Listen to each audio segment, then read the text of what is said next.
Hello everyone. सो आज हम start करने वाले हैं विथ ज्योमेट्रिक प्रोग्रेशन। हम समझेंगे जीपी क्या होता है, ज्योमेट्रिक मीन क्या होता है और इनके ऊपर कुछ एग्जांपल्स करेंगे। And in next lecture we will proceed on the exercise for GP. Lastly हमने समझा था कि एपी क्या होता है, अर्थमेटिक मीन के बारे में पढ़ा था और हमने एपी की एक्सरसाइज 6 भी कर ली थी। So let's begin with geometric progression. देखो ज्योमेट्रिक प्रोग्रेशन में क्या बोला है, if in a sequence of terms, एक सीक्वेंस ऑफ टर्म्स है, each term is constant multiple of the preceding term. मतलब जैसे दो टर्म्स हैं, A1 A2 है और एक A3 भी है। अब कांस्टेंट मल्टीपल का क्या मतलब, A1 में कुछ मल्टीप्लाई कर रहा हूं, मान लो B, तो A2 आ रहा है। A2 में भी अगर मैं B मल्टीप्लाई कर रहा हूं तो A3 आ रहा है। AP में क्या होता था, A1 है, A2 है, A3 है, यहां पे मल्टीप्लाई हो रहा है, वहां पे प्लस भी होता है। यहां क्या हो रहा है, यहां हो रहा है multiply. Then the sequence is called geometric progression. जहां पे मल्टीप्लाई हो रहा है कांस्टेंट से तो उसे कहते हैं GP. The constant multiplier is called the common ratio. Common ratio को रिप्रेजेंट किससे करते हैं, आर से। वहां पे कॉमन डिफरेंस होता है जिसे रिप्रेजेंट करते थे डी से। एग्जाम्पल जैसे 5, 10, 20, 40, तो ये एक सीक्वेंस दे रखा है। 5 को किससे मल्टीप्लाई कर रहे हैं, इंटू 2 करा, 10 में भी इंटू 2 कर दिया, 20 में भी इंटू 2 कर दिया एंड सो ऑन। तो कॉमन रेशो क्या हुआ, 10/5 इक्वल्स टू 2। मतलब कॉमन रेशो निकालना है तो क्या करेंगे, second term divide by first term, या फिर third term divide by second term, या fourth term divide by third term. कोई से भी वैसे वैल्यू हमेशा सेम आएगी, जो कहलाता है common ratio. Next example 1, 1/3, 1/9, 1/27 and so on. तो कॉमन रेशो कैसे निकलेगा, 1/3 अपॉन 1 करेंगे, इसकी वैल्यू किसके भी बराबर होगी, 1/9 डिवाइड बाय 1/3। इसकी वैल्यू कितनी आएगी, ये तो 1/3 है, ये हो जाएगा 1/9 इंटू 3, ये जो अपॉन में 1/3 है तो ये भी 1/3 आएगा। सिमिलरली 1/27 अपॉन 1/9 करेंगे तो भी कॉमन रेशो आएगा 1/3। अब कुछ फॉर्मूलाज याद करने हैं। जैसे एपी में थे वैसे ही यहां पे भी होते हैं। ए ऑफ एन निकालने के कॉमन रेशो का क्या किस तरीके से निकलेगा अभी आपको बता चुका हूं। एस ऑफ एन मतलब सम ऑफ जीपी, कितनी टर्म्स की जीपी है, एन टर्म्स की जीपी है। दो फॉर्मूलेज हैं यहां, उसका क्या रीजन है मैं आपको समझाता हूं। तो पहले समझते हैं nth टर्म का फॉर्मूला। ए ऑफ एन अगर निकालना है तो a into R to the power n-1। अब n हमें पता है कैसे आ सकता है, मान लो n की वैल्यू दे दी 10, तो यहां पे a 10 निकाल रहे हैं। a क्या हो गया, मतलब a1 first term, r is common ratio, यहां पे n की जगह 10 लिख देंगे तो a 10 क्या हो जाएगा, a1 into R to the power 9। 9 कैसे आया, 10 minus 1 and r is common ratio. Common ratio कैसे निकलता है, जो भी सक्सीडिंग टर्म है डिवाइडेड बाय प्रीसीडिंग टर्म। मतलब जैसे n की वैल्यू अगर मैं 2 रख दूं तो a2/a1, या फिर बोल दो a3/a2, या फिर a4/a3 एंड सो ऑन। अब बात आ रही है सम की। सो ये दो फॉर्मूलाज यूज करते हैं जब हमें सम निकालना है, कहां तक का, n टर्म्स तक का। s ऑफ n है ये, तो इसकी वैल्यू क्या होगी, a मतलब first term into 1 minus are की पावर n। सिर्फ r की पावर n है, ओके, 1 माइनस आर की होल पावर n नहीं है, ये ध्यान रखना। Divide upon 1 minus are. और ये फॉर्मूला कब लगेगा, जब r की वैल्यू कैसी है, 1 से छोटी है। बट अगर r की वैल्यू 1 से बड़ी है सो r की पावर n -1 हो जाएगा, ठीक है। ये उल्टा हो जाएगा और यहां पे भी डिवाइड में r माइनस 1 हो जाएगा। सो ये फॉर्मूला आपको ध्यान रखना है।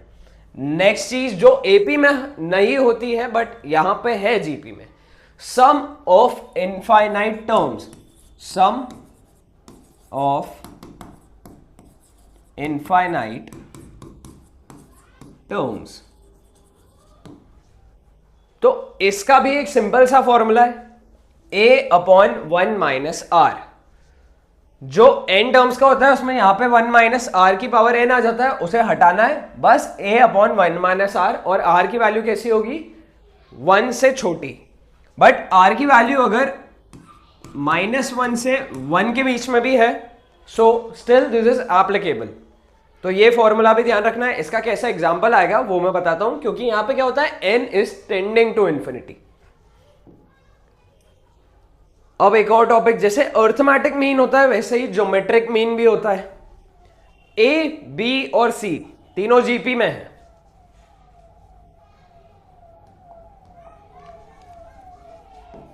ए, बी एंड सी जीपी में है। सो मैं क्या कह सकता हूं कि आर की वैल्यू क्या होगी, बी अपॉन ए या फिर सी अपॉन बी, है ना। ये आर की वैल्यू है, मतलब ये दोनों भी बराबर हैं। अगर ये दोनों बराबर हैं और मैं बी को इधर मल्टीप्लाई करूं, ए को यहां ले जाऊं, so B square equals to A C आ जाएगा। यहां पर बी जो है ना, this is the geometric mean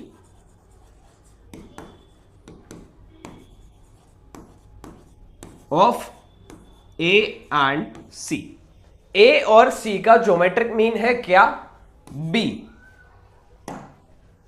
ठीक है, यही लिखा है कि बी स्क्वायर बराबर ए सी है। B is the geometric mean between A and C. अब एक छोटा सा एग्जांपल ट्राई करते हैं। Insert 3 geometric means between 1/9 and 9। एक बार के लिए इस 3 को भूल जाओ। मान लो यहां पे लिखा है insert geometric mean between 1/9 and 9, मतलब एक ज्योमेट्रिक मीन करना है। तो वो कैसे होगा, ये 1/9 है और 9 है, तो क्या करना पड़ेगा, 1/9 इंटू 9 का अंडर रूट। सो वैल्यू कितनी आ गई, 1 का रूट, मतलब 1। So this was the case for 1 geometric mean. But अब हमें बोला गया है कि 3 ज्योमेट्रिक मीन इंसर्ट करने हैं, कहां पे, 1/9 एंड 9 के बीच में। सो ये 1/9 है, डैश डैश डैश एंड 9। अब यहां पे हम क्या करेंगे, 1/9 को मानो फर्स्ट टर्म, ये second term, third, fourth and this is the fifth term. हमें फिफ्थ टर्म पता है और फर्स्ट टर्म पता है, बट हमें कॉमन रेशो निकालना है। वो कैसे निकलेगा, A5 क्या होता है, A into R to the power n-1, और n की वैल्यू क्या है, 5। सो 5-1 मतलब 4। A5 की वैल्यू है 9, A मतलब A1 ही हो गया, तो 1/9 into R to the power 4। तो R की पावर 4 की वैल्यू हो गई 81। R की वैल्यू आएगी +-3। प्लस माइनस क्यों आ रहा है, क्योंकि पावर इवन है। मॉड्यूल में they have ignored plus minus sign, उनने सिर्फ प्लस वाला लिया है। So this is still correct, दोनों साइन एप्लीकेबल है क्योंकि 2 जीपीज फॉर्म हो सकती है।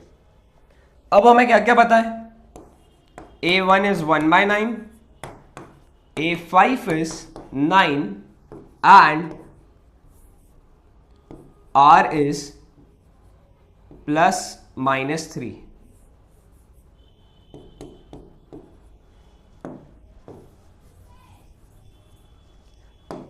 अब जीपी निकालते हैं। एक बार R की वैल्यू +3 लेते हैं, 1/9, तो सेकेंड टर्म क्या होगी, 1/9 इंटू 3, क्योंकि हम +3 ले रहे हैं। सो 1/3 हो गया, 1/3 इंटू 3। सो नेक्स्ट टर्म क्या आ गई, 1 इंटू 3 करेंगे तो 3 आई। फिर से जब इंटू 3 कर रहे हैं तो देखो वैल्यू 9 आ रही है, चेक भी हो रहा है, सो दिस इज करेक्ट। अब r की वैल्यू -3 लो, 1/9 इंटू -3 तो वैल्यू आएगी -1/3 इंटू -3 तो 1, फिर होगी -3 नेक्स्ट वैल्यू एंड देन 9 आ रही है वापस से। सो 2 जीपीस फॉर्म होगी और बेसिकली ये जो हम ज्योमेट्रिक मीन इंसर्ट कर रहे हैं इनकी 2 वैल्यूज आ रही है, ये तो -1/3 1 और -3 हो सकता है, या फिर 1/3 1 और 3 हो सकता है। ओके, इस वे में इंसर्ट की जाती है। नेक्स्ट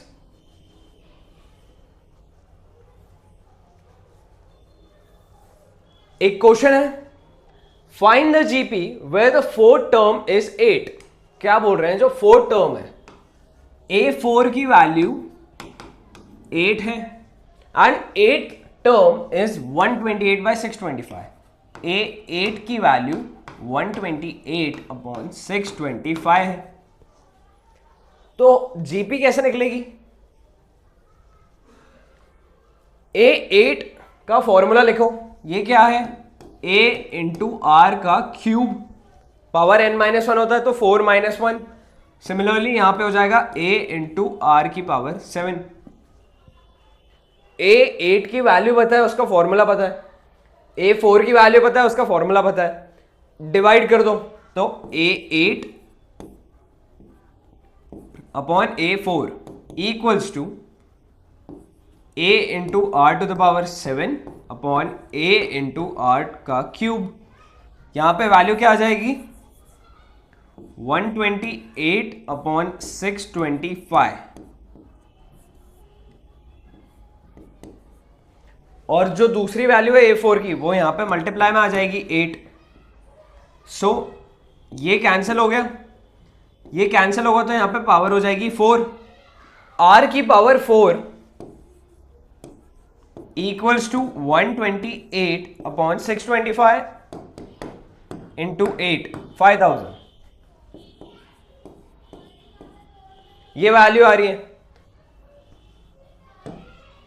125 डिवाइड बाय 5000 कर लो, 128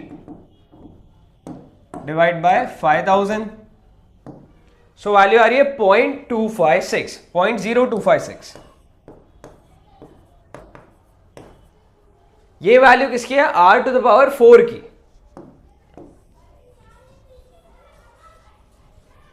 सो r की वैल्यू कितनी हो जाएगी, r इक्वल्स टू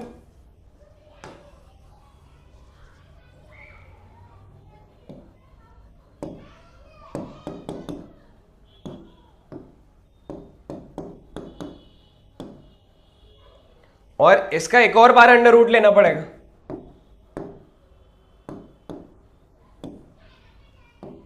तो 0.4 आएगी वैल्यू r की। आपको चेक करना है तो आप चेक कर सकते हो, 0.4 की पावर 4 कर लो, 0.4 की पावर 4, सो 0.0256 मैच कर रहा है। r की वैल्यू हमें पता चल गई, बट ये r की पावर 4 था, तो जब हम अंडर रूट ले रहे हैं तो एक चीज आएगी प्लस माइनस, सो ये प्लस माइनस 0.4 है r की वैल्यू। अब हमें क्या पता है, A4 की वैल्यू कितनी है,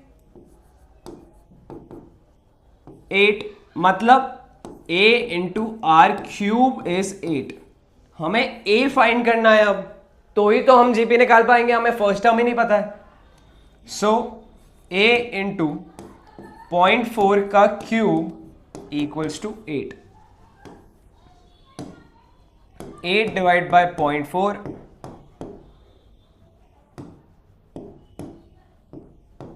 का क्यूब, सो A की वैल्यू आ रही है 125। अब हम जीपी की वैल्यू निकाल सकते हैं। सो जब R की वैल्यू हम पॉजिटिव ले रहे हैं तो A आ रहा है 125, बट R की वैल्यू जब हम लेंगे माइनस में, R इक्वल्स टू -0.4 लें तो A की वैल्यू क्या आएगी,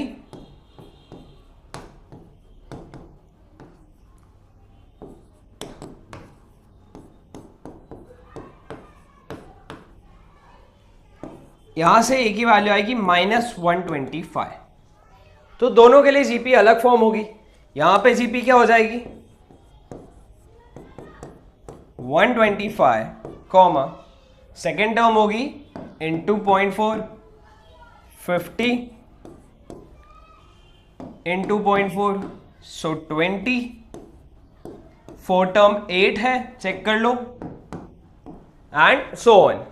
तो ये चलता जा रहा है यहां पे जीपी क्या फॉर्म होगी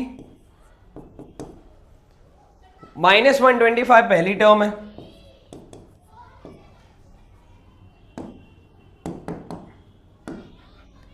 इंटू माइनस, इसको जब -0.4 से मल्टीप्लाई करेंगे तो वैल्यू आएगी 50। 50 को जब -0.4 से मल्टीप्लाई कर रहे हैं तो एक माइनस साइन के साथ आएगा ये -20 इंटू -0.4 तो नेक्स्ट वैल्यू आएगी 8 and so on. So these are the 2 GPs that we will obtain over here. Next question एक सिंपल सा क्वेश्चन है, सम निकालना है कहां तक का 8 टर्म्स तक का।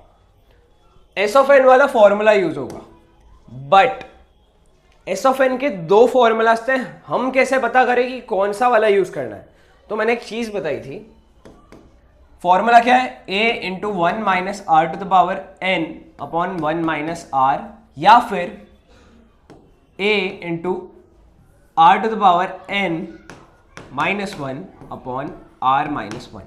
ये वाला कब है जब r लेस देन 1 हो, ये वाला कब है जब r ग्रेटर देन 1 हो।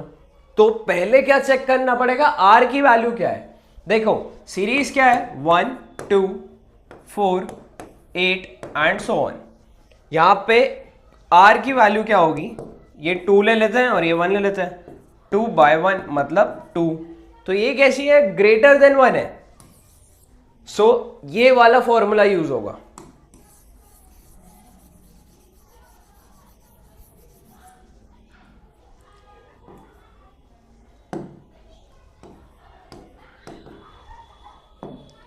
ओके अब a की वैल्यू क्या है 1, r की वैल्यू क्या आई थी 2, n की वैल्यू क्या है 8 माइनस 1 अपॉन 2 माइनस 1। सो ये क्या हो गया 256 माइनस 1 अपॉन 1 मतलब 255। This is the sum up to 8 terms. Next question, ये एक बहुत अच्छा क्वेश्चन है, दिस इज इंपॉर्टेंट। समझना इस टाइप के क्वेश्चन को कैसे अप्रोच करते हैं। इनने सम पूछा है n टर्म्स तक का for the series 3 plus 33 plus 333 and so on. मतलब नेक्स्ट टर्म क्या होगी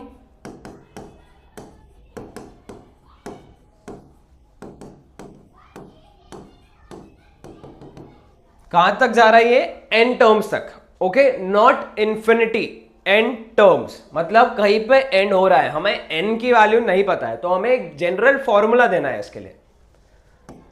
क्या करो 3 को कॉमन निकालो, देखो 3 से कॉमन निकालो तो 1 बचेगा, यहाँ पे 33 में से कॉमन निकालेंगे 3 तो 11, यहाँ पे 1 1 1 1 1 1 1 एक पैटर्न फॉर्म होता दिख रहा है 1 plus 11 plus 111 plus so on. अब एक काम करो इस टाइप के क्वेश्चन में क्या करना है, जब इस टाइप की वैल्यूज आ गई 1 plus 11 plus 111 so multiply by 9 and divide by 9। ठीक है मल्टीप्लाई करो 9 से और डिवाइड भी कर दो 9 से। ये वाला जो 9 है दिस वन इसे अंदर मल्टीप्लाई कर दो तो क्या हो गया ये 3 by 9 into 9 plus 99 plus 999 plus so on चलते जा रहा है। ये वैल्यू कितनी हो गई 1/3। इस 9 को अब क्या मैं लिख सकता हूं 10 माइनस 1, 99 को मैं लिख सकता हूं 100 माइनस 1, 999 को मैं लिख सकता हूं 1000 माइनस 1 एंड सो ऑन। अगली क्या हो जाएगी 10,000 माइनस 1, उसके बाद 1 लाख माइनस 1। ठीक है अब ये क्या है 10 माइनस 1, फिर 10 का स्क्वायर माइनस 1, यहां पे क्या है 10 का क्यूब माइनस 1, आगे क्या आ जाएगा 10 की पावर 4 माइनस 1, 10 की power 5 minus 1 and so on. अब ये 1 वाली जो माइनस 1 है इन्हें अलग कर दो, ये 10 वाली सीरीज जीपी बन जाएगी। सो क्या था वो 1/3 10 plus 10 square plus 10 cube plus so on चलता जा रहा है कहां तक 10 टू द पावर n तक, माइनस 1 प्लस 1 प्लस 1 प्लस कहां तक चल रहा है ये n तक, n टाइम्स 1 है बेसिकली। माइनस कॉमन निकाल लिया क्योंकि ये सारे क्या है माइनस 1 है, तो 1 प्लस 1 प्लस 1 कब तक है n टर्म्स तक, तो n का सम क्या हो जाएगा n हो जाएगा 1/3, और ये बन गई है एक जीपी जिसका कॉमन रेशो क्या है इंटू 10 हो रहा है।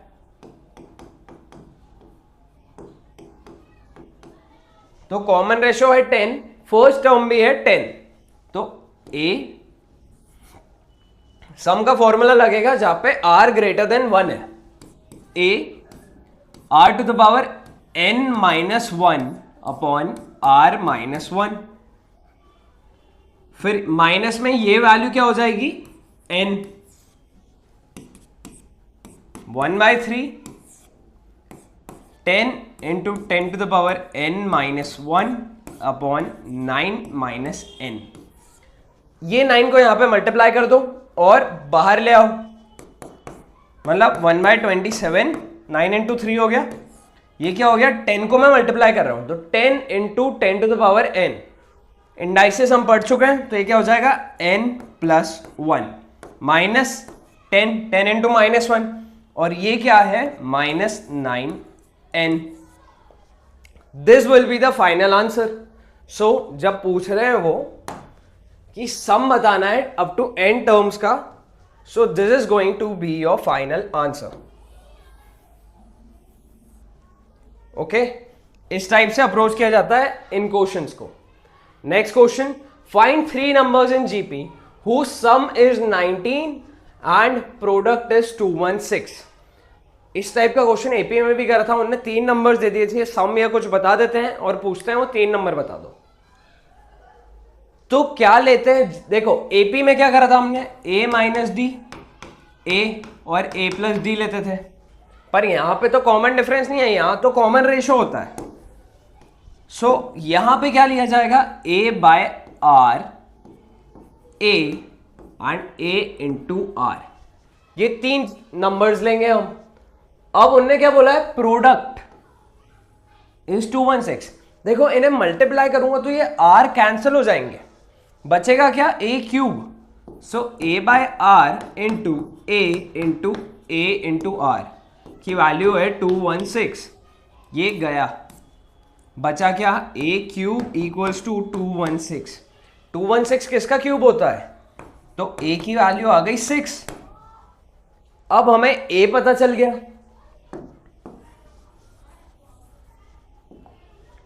a की वैल्यू 6 है। अब दूसरी चीज में डालो, सम इज 19, मतलब a by R plus A R की वैल्यू 19 है, तो 6 upon R plus 6 into R equals to 19। LCM लेना पड़ेगा, 6 plus 6r plus 6r square, whole upon में r है उसे हम यहां भेज रहे हैं, तो ये हो गया 19r। ओके, अब r वाली टर्म इधर ले आते हैं, इक्वेशन क्या बनेगी 6r square minus 6r minus 19r है, तो उसकी वैल्यू आएगी minus 13r plus 6 equal to 0। इसे सॉल्व करेंगे तो इस क्वाड्रेटिक के रूट्स क्या आएंगे वो निकालना पड़ेगा हमें। रूट्स आएंगे 2r minus 3 into 3r minus 2, check कर लो, 3r into 2r 6r square होता है, 6r स्क्वायर आ रहा है। 3 इंटू -3, ये वैल्यू कितनी हो गई -9r, और ये हो गया -2r, तो -13r भी आ रहा है। -3 इंटू -2 होता है +6, तो सेटिस्फाई कर रहा है। इसकी वैल्यू है 0। r की दो वैल्यूज आ रही हैं, एक 3/2 और एक 2/3। दो वैल्यूज आ रही हैं तो नंबर्स भी अलग अलग आएंगे। तो जीपी क्या आएगी, जब r की वैल्यू 3/2 ले रहे हैं, a की वैल्यू 6 है, तो 6/3/2 है, मतलब ये वैल्यू क्या हो गई 6/3 इंटू 2। तो एक वैल्यू आई 4, दूसरी सेकेंड टर्म a है, a की वैल्यू 6 है, और थर्ड टर्म क्या होगी 6 इंटू 3/2, 3/2। सो 6 इंटू 3 18/2 9। और जीपी जब r की वैल्यू क्या है 2/3। तो अब देखो इंटरेस्टिंग चीज क्या हो रहा है, a/r जब करेंगे तो 6/2/3, मतलब 6 इंटू 3 डिवाइड बाई 2। तो पहली वैल्यू आ रही है 9, जो यहां पे लास्ट थी। बीच वाली टर्म a है, a की वैल्यू 6 है, और तीसरी टर्म क्या है a इंटू r, r की वैल्यू अब क्या है 2/3। सो 6 इंटू 2 डिवाइड बाई 3। तो अब तीसरी वैल्यू आ रही है 4। यहां पे 4 6 9 था, यहां पे 9 6 4 हो गया, रिवर्स हो गया ऑर्डर। सो जनरली इस टाइप के क्वेश्चन में यही होता है कि ऑर्डर रिवर्स हो जाएगा। So this was the way to approach this type of question. एक ये क्वेश्चन भी अच्छा है, and this is also one of the important question for the topic GP. तो इस टाइप के क्वेश्चन की भी मैं आपको प्रैक्टिस और कराऊंगा। तो let's end it here. Thank you everyone, and if you have any queries or doubts, you can contact me on my WhatsApp number. I'll reply within 24 hours. So please stay tuned, and thank you everyone.